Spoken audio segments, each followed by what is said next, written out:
L'accord cadre, l'accord de coopération, c'est la mise en commun de recherches, d'expériences.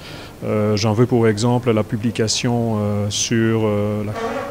disons, une comparaison de la partie constitutionnelle dans l'Afrique de l'Ouest, un livre, un ouvrage qui sera présenté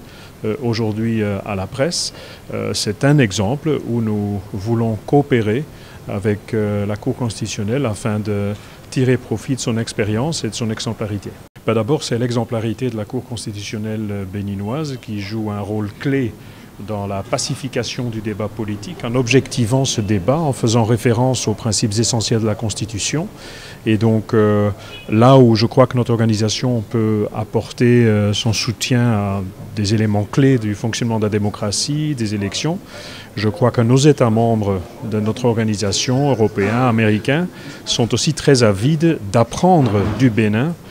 en ce qui concerne le fonctionnement de la Cour constitutionnelle qui est exemplaire au niveau mondial. En ce qui concerne cet accord cadre, il est entré en vigueur et donc nous sommes à disposition, se basant sur cet accord cadre de la Cour constitutionnelle, pour apporter toutes les sources de connaissances, de recherche dont nous disposons.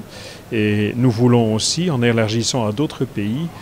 inviter la Cour constitutionnelle à faire part de son expérience afin que cette bonne expérience soit utilisée dans d'autres États membres de IDEA international. Donc dans la coopération avec le Bénin, la Cour constitutionnelle prend une place vraiment très importante. C'est une cour qui a la spécificité de veiller à la protection des principes fondamentaux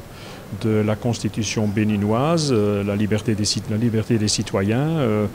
les principes vraiment fondamentaux du fonctionnement de la démocratie, et qu'elle a aussi un droit, je dirais, indépendant, autonome